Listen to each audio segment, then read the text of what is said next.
So I guess it's official, I suppose. I guess Maxie and Peter are officially a thing. Officially a couple, I guess. I'm not too thrilled about it because I'm not a fan of that pairing.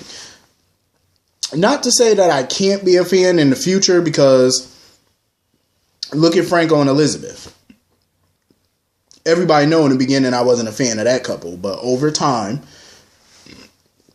I grew to like them as a couple. Peter and Maxie, right now I'm not feeling them as a couple. I think she definitely should have gave Chet a chance. Maybe her and Michael could have went on a date. You know what I'm saying? Like, just test the waters on that. But with her and Peter, I'm like, I'm not feeling it right now. Not at the present moment. In the future, maybe. I'll see how that go. But I don't blame Lulu for leaving town for a little while. You know, to get some R&R, some rest and relaxation. You know, and to get her mind right. Like, she's been through a lot in the past year. You know what I mean? So I definitely can't blame her for that. Like, you need a break. But of course, you know, when she gets back, her job is still going to be there. You know, Peter wants her to continue working for the Invader. And he said something about her writing a book or something like that. But yeah, Lulu, I mean, she definitely is deserving of this break. I think we, the fans, are deserving of a break from her. I'm speaking just for me, honestly. I mean, I could use a break from Lulu. I don't know about the rest of you, but God knows I can. She's been too much for me this past year, so I think I could use a Lulu break. So anyway, moving on from that. Finn, please don't propose. I'm just saying, like, I don't think he should be proposing right now. I think for me, I feel like it's too damn soon. Like I said before, he needs to really have a sit down with Anna and talk about the future of their relationship, where she see things going, where he see things going, and then you act accordingly. But for right now, you don't have all the facts of your relationship. So why buy her a ring and propose? Just to get your heart broken later. I'm just saying, like, commitment is not really Anna strong. The only thing Anna has really been committed to over the years really has been her career. That's the main thing. Not to say she don't love Robin or Emma or nothing like that, but everybody knows her career as a WSB agent is very important to her. So I don't see her giving that up for nobody. If she ain't giving it up for her own grandchild and her own daughter, she damn sure ain't giving it up for you. I'm just saying. She's not going to do that. You know, other things are just important to her right now. And you know I love me some Anna, but let's be real here. Like, relationships has never really been her strong suit. Notice how she can't keep a relationship. I'm just saying. She's been in quite a few good ones, but she can't keep one. It's easy for her to get into a relationship, but sustaining one, yeah, that's not her strong suit. I'm just saying. Not to say it's all her fault or nothing like that, but she does play a key role in the demise of her relationships. Because, you know how some people like to self-sabotage and stuff? Like, they just feel like maybe they not cut out for the relationship thing, so they find any little thing to sabotage it. Yeah, she's partly that kind of person. You know what I mean? Like, come up with a million excuses. But, you know, I just think Finn needs to take a breather. I love his little banter with Robert, though. I really do. I enjoy it. I think Robert, deep down, he enjoys it, too. His little banter back and forth with Finn, I think he definitely enjoys it. You can't tell me he don't.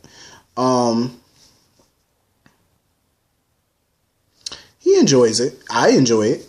I like their little back and forth. I feel like Anna needs to nip this whole memory thing in the bud. Like, she need to once and for all find out what the hell is going on. Who memories are whose. What memories are hers? What memories are Alex? Like, she just need to figure that out. How she's going to figure that out, I don't know. It's going to be kind of compelling to find out how. I'm just not happy about her questioning whether or not Robin is her daughter. Like, come on now. Like I said, I hope the writers are not trying to go there and pull a Jack Abbott like they did on Y&R. when Mal Young wrote that Jack wasn't really John Abbott's son. Please don't try that shit with this. Don't do it. Do not. Don't do that. You are not about to erase over 3 decades of history.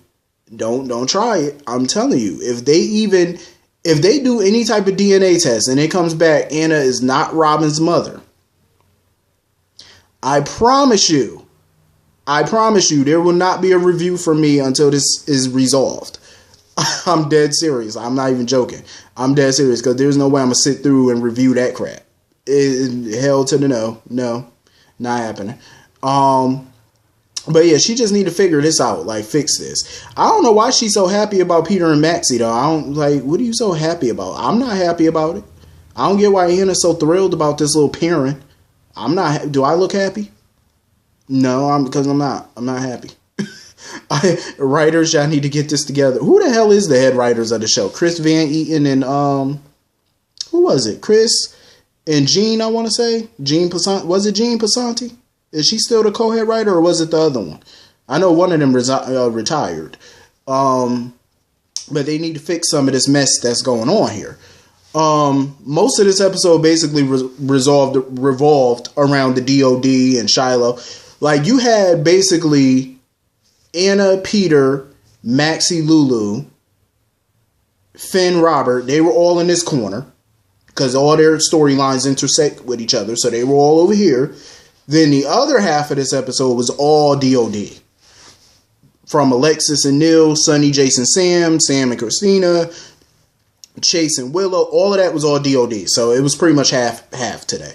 So now that I'm done talking about the other half, let's talk about the DOD half. So Sonny and Jason are basically trying to come up with a way to neutralize Shiloh in a way that will not piss off Christina and in a way that will not come back to them legally. They just have to figure out how. Sam basically dropped the bomb on Sonny that the DA is getting, doing classes at DOD. And of course, Sam wants more time to find dirt. Sam, stop it. You're not going to find nothing. Stop it. You had plenty of time. You blew it. And I feel like Sam is in over her head. Like, all of this is going to backfire on her. It's going to backfire. Because she sat there and snuck into the DOD house after she supposedly left. Snuck back in. Found a tattoo kit in one of them little dark rooms or whatever. But do she not know? Well, of course she don't know that Shiloh has cameras in that house. So he can see her sneaking back in. He has a camera there. So, of course, this is why I say she's in over her head. She's a con woman, but it's clear that Shiloh's a better con. Like, she's a little rusty when it comes to the con days and conning people and stuff. She's a little rusty. Christina's still an idiot. She's still a bubblehead. Giving up all her money. Well, excuse me, giving up all Julian's money to this cult. Now Daisy and Harmony come up in there, try and get to know Christina better. Because of course Christina's about to get branded. Shiloh's still running around acting like a creeper, hunting down Willow. And I guess her real name is Kelly Miller, I think her name is, that he called her, Kelly. Some people said it was Karen, but I think it was Kelly. Kelly Miller. So he had a picture of the two of them from back in the day or whatever. And he's basically telling her, well, you could come back to the DOD house. We're your family. Anytime you want to come back, yada, yada, yada. So she basically told Chase she has no intention of ever going back there. Like, that place is of the devil, basically. Shiloh is of the devil. I mean, granted, Shiloh hasn't done anything illegal yet. Because I know some people in my comments were saying, why is everybody coming for Shiloh when he technically hasn't done anything illegal? Okay, granted, he hasn't. But none of them are fans of cults, obviously. So that's why they want him gone. And plus, a lot of people are paying a lot of money to take these classes and be a part of this cult. $10,000 ain't nothing to sneeze at. To me, that sounds like a Ponzi scheme or whatever you want, some type of fraudulent mess. So, yeah. So, moving on from that. Alexis bumps into Neil at the floating rib. And here's my thing about Alexis. This seemed like a counseling session to me. A therapy session. First of all, she wants advice on what to do about Christina and his DOD. If you need advice or a counseling session, how about you go through his assistant and book you an appointment? You cannot accost this man in his personal private life to ask for his assistance. He's not on the clock. I just found that to be totally rude. I'm just saying. But of course, Neil had no problem helping her. He really didn't bat an eyelash when he didn't really blink an eye when Alexis brought up DOD and the code. He told Alexis not to do nothing. If I hear code, I'm going to react in some way. It kind of threw me off that he really didn't react to it. So now I'm kind of looking at him with a side eye now because I'm like, first of all, somebody bring up a coat and you don't look surprised. You ain't like have no real thoughts on it. I'm like, okay. Now I'm looking at you suspect. Yeah. But then again, I understood the advice he was giving her. Some type of advice. He was basically telling her to do nothing about it. Some people might be suspicious of that, but I understood why he said it. At the end of the day, what is there for Alexis to do? There's really nothing Alexis can do. She can't call the cops because there's nothing the PCPD can do about it. Christina's a grown-ass woman. There's nothing nobody can do. You know what I mean? Absolutely nothing. It was kind of funny how she mentioned how Sonny wanted Christina out of the DOD. And Neil was like, so what does Sonny plan on doing? Kidnapping her? I mean, that's a little extreme because, I mean, if you kidnap her, then what you gonna do? That doesn't solve this whole DOD problem. It just creates a whole new mess in a legal sense.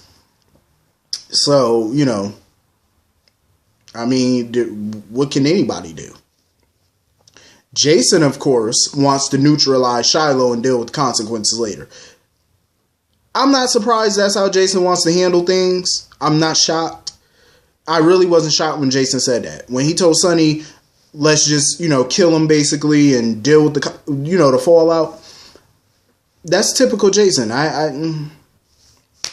You can't expect Jason to be creative. I'm just saying. Like, I expected that response. But of course, Sonny was like, no, we can't handle it that way. Because you really can't, like, you know, that's, I mean, this man hasn't really committed a crime that you know of or that you can pin on him. So technically, what he's doing is not really a crime.